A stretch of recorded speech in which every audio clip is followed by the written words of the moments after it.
So this video, I just really want to talk about my experience during pregnancy. Well, my experience during labor.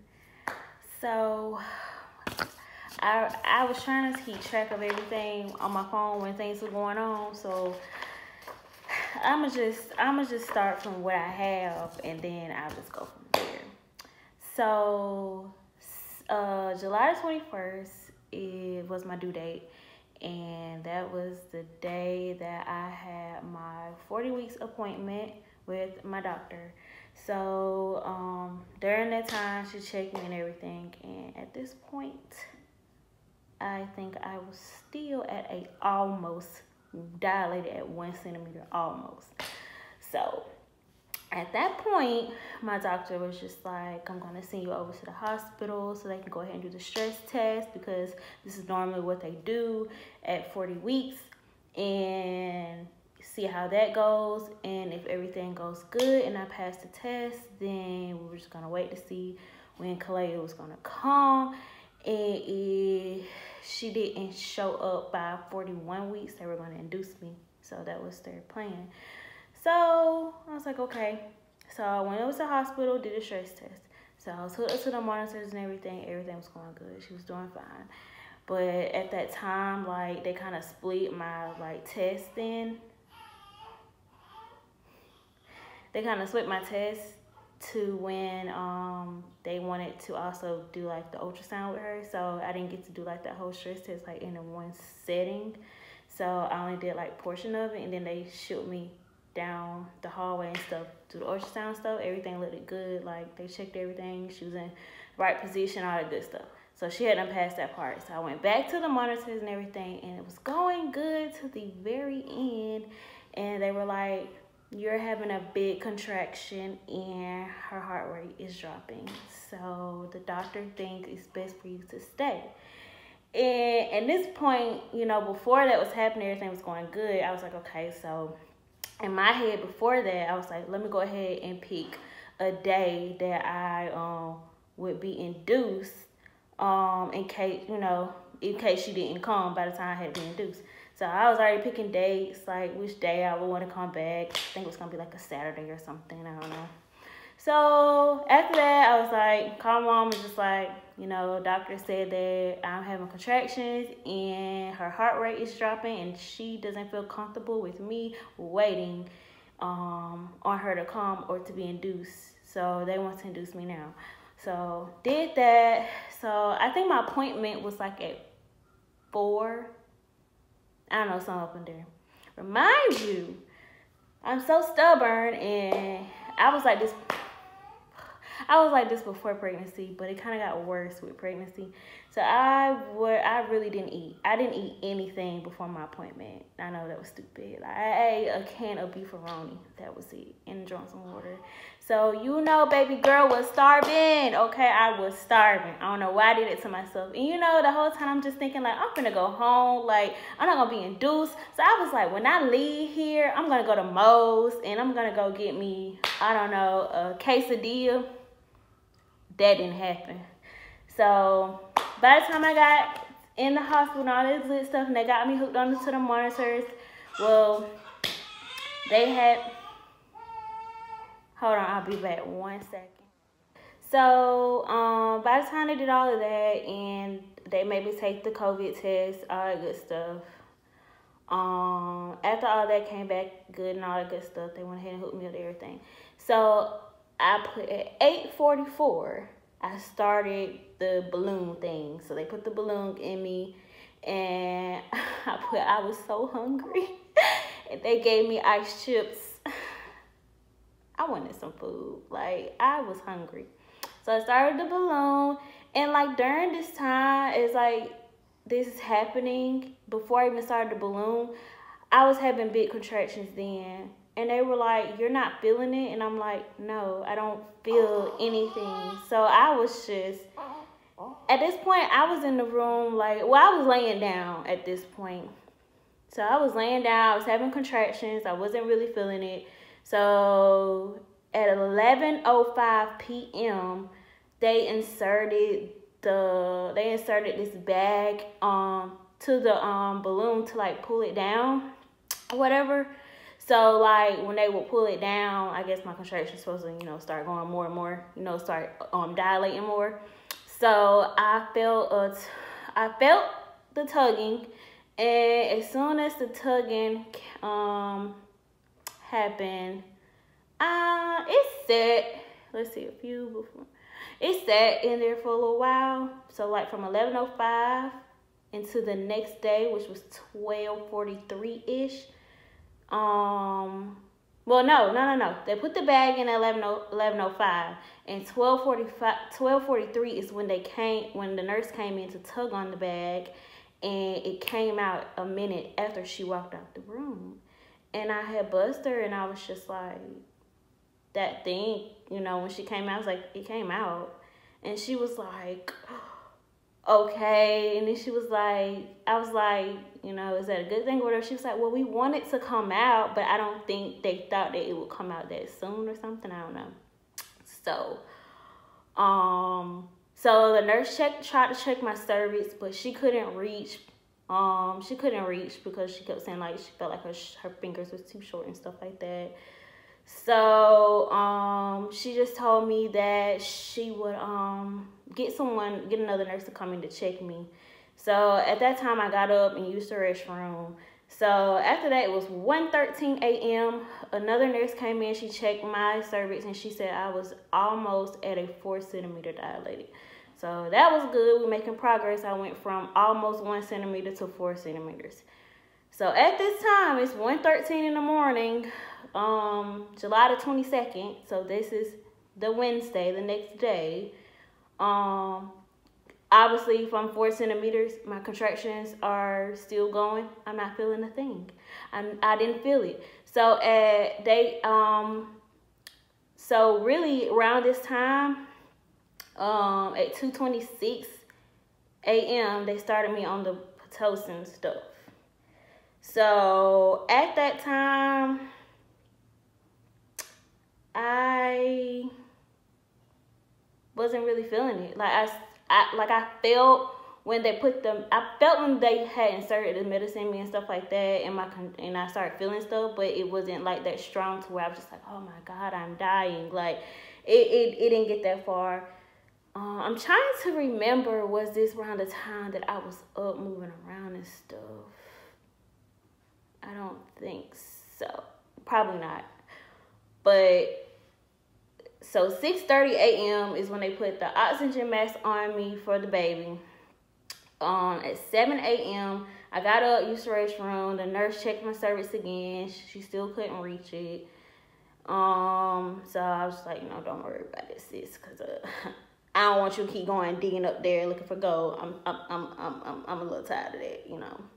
So I got a gap from 7 a.m. to 2:13 p.m. So I'm gonna assume around this time at 7 a.m. when the Pitocin is still going, and at this point I think she was amping it up and stuff. I still wasn't feeling the contractions that I were having, but I was looking at the papers and they were going like they were shooting rockets, and I don't know, I just wasn't feeling it. So at that point, when she was there and another nurse, they were just like, you know what, we're gonna go ahead and just have you, you know, to get up and stuff. So, because I asked, I was like, can I get up or something? So I was up moving around in the room. I was moving from standing up, moving side to side. I was sitting on a little cushion thing that had me rocking on. Like, I had my music going. Like, I was trying to do anything to get her out, okay? Because she was stubborn.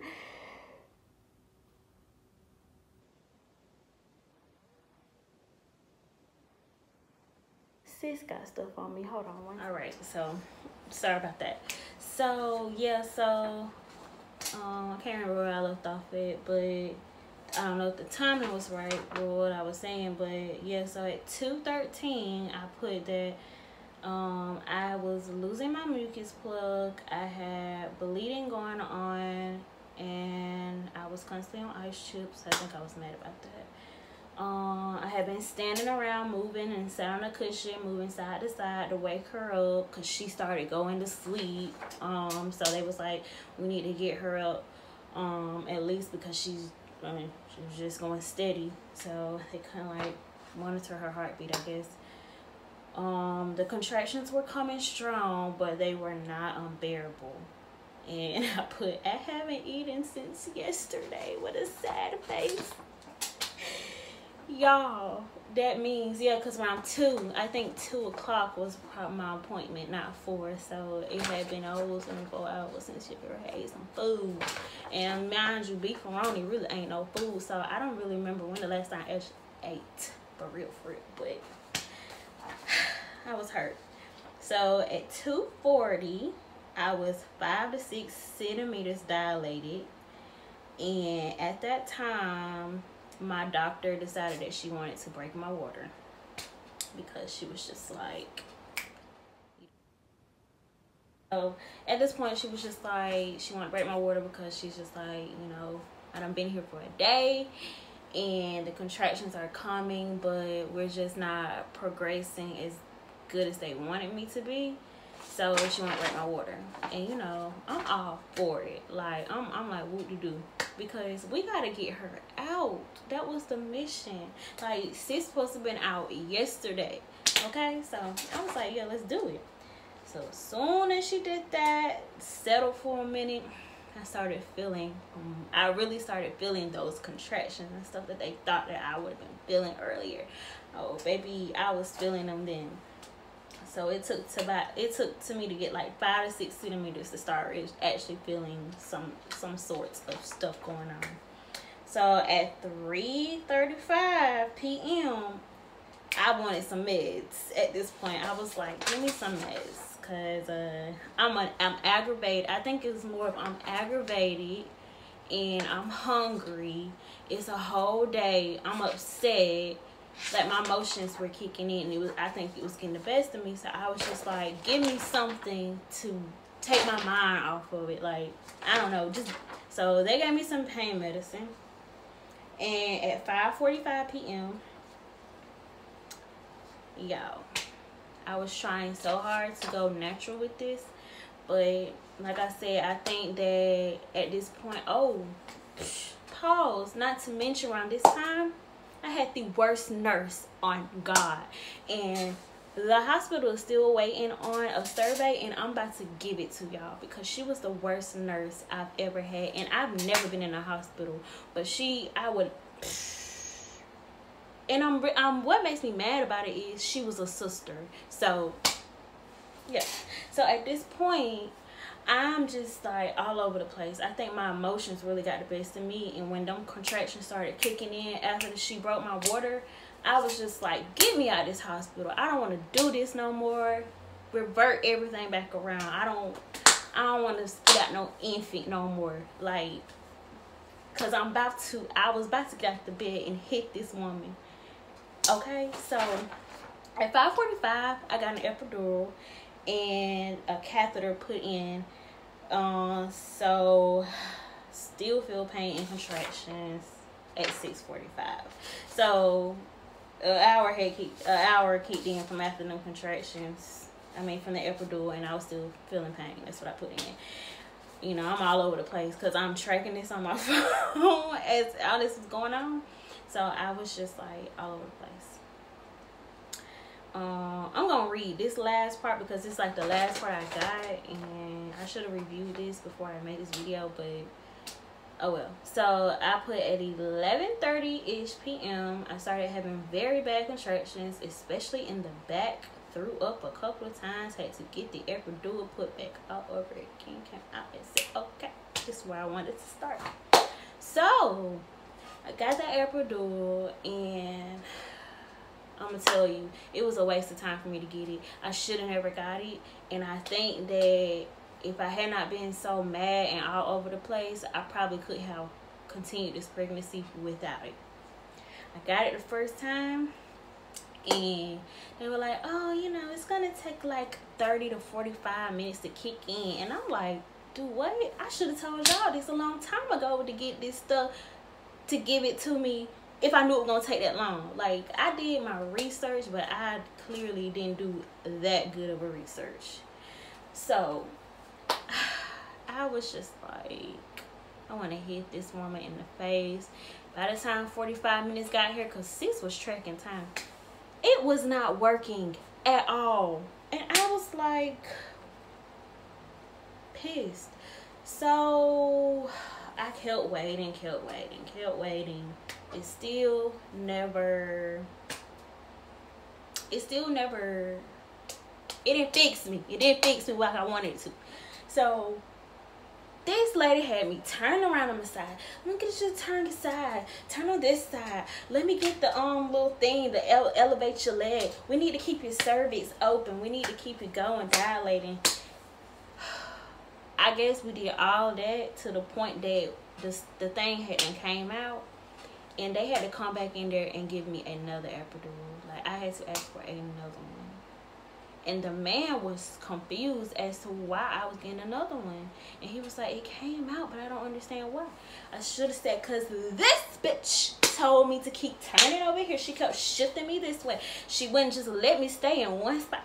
No, she just want to do all over the place. Okay, cool. Got that second one. Got the second epidural. Kid you not. I don't know, maybe the next 30-45 minutes each after that's supposed to kick in, that shit didn't work no more either. It didn't work. It was like a waste of time getting it in the first spot. And not to mention, when I got it, my contractions stopped. Like, I stopped dying. Nothing was going in my favor at this point. And he called him back in there, because at this point I was yelling at the lady. Like, I was like, you need to get him in here, because I need some more medicine or something. This is not working. Like, I don't know. This is not working back here. He came back and he was really lost, and he said, I never had to give someone an epidural more than one time. Like, I don't understand what happened this time. He was like, well, it didn't come out this time. And I'm just like, well, shit, Sherlock, I don't fucking know. Like, I ain't never did this whole rodeo before, so I don't know. But I need a fix, because I'm about to ask for another nurse, because she gotta go. So she took a break at this point, I think, after that. Like, she took a break, and some other women came in, and after that, y'all, I stopped tracking stuff because I was lost. I don't know what happened anymore. I was out of it. So my mama had to, because my mama was there, so my mama was like keeping tabs, everything. All I know was, so we're on Wednesday. So all I know is from 11:30-ish to 5 in the morning is when I remember hearing some stuff. So at this point, they had told my mom, because I wasn't asleep, but I was just like there, but not really there. So they had told my mom that that I had reached up to 7 centimeters, but you know, it's Thursday now. I've been here since Tuesday. I'm still not progressing, and I wasn't finna do a whole, in my brain, if I knew this at the time, I was gonna tell them, no, I'm not doing this rodeo show again to keep doing this a whole nother day for her to come out. So I was like, done. So they told my mom that they thought it was best to go ahead and give me emergency C-section, because I really had stopped dilating. Like, I made it to 7, but after that I just stopped. And the contraction was like still kind of I guess they were going, but I stopped dilating. I got a fever, a high fever, and it was unacceptable. And then Kalea heart rate started dropping tremendously, and they were really worried about her. And then they said that she had shifted positions, like my stomach had changed, like they could tell she shifted, so she was in stress, and they wanted her to get her out. So when they when they told me all this, and it was like 5 in the morning or something, I was just like, do it. And I didn't do research on C-sections at all. So I really didn't know what to expect because I really thought I was going to pop her out. So she was being real stubborn. And I think sis was agitated too. Then, like I said, we hadn't ate in days. Like, I know, y'all. So this happened, that happened. They going ahead and got me out. Did all that whoop de whoop. Got the surgery. So July 23rd at 7:55 in the morning, I had her, and I was happy. Like when she came out, no, I forgot this part. So they make her drink some little stuff. I drank that stuff and I threw it out. I threw it up before they got her out of me. And they were like, I don't know how this always happens to people. We always give these women these treats and they just throw it up sometimes. Stop giving it. I don't know what it is. Don't give it. Don't give it. But I threw that junk up. Like the girls went to ask me, like, what's your date of birth? I said, I have to throw up. And then I said, hurry up because it's coming. They had to send that thing to my mouth real quick.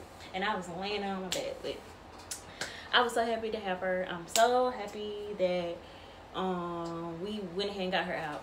Like, I ain't have to stress anymore. She ain't have to stress no more. It was all over. Like, I had her and she was weighing 5 pounds. Do you know how pissed I was that she was weighing 5 pounds? That I couldn't pop her out and we had to make her come out? Y'all, when I tell y'all that I believe she's like every spit of me, she every spit of me. She was 5 pounds, 15 ounces, and 19 inches. Yes, ma'am. And when they got her out, they said her eyes were open. And they brought her around, and she was looking at me and my mama like, I'm out now.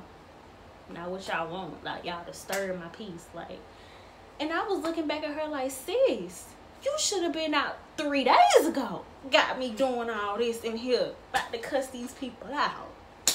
Y'all. But my experience, I have to say my experience was trash. And like I said, if I had to do it again, I would really dig deep into a lot of research on what they're doing. At this point now, when I read a post like a couple of days ago, and it was talking about the Pitocin in I think with your contractions and stuff like that. Had I known what I knew now, I probably would decline that. I definitely would have declined the epidural, but I would have declined that. I really would have just told them, if I really felt like a nurse was not it for me, I would have just told them to give me another one. Choose your hospital wisely, because I really feel like the hospital that I went to could have been a lot better.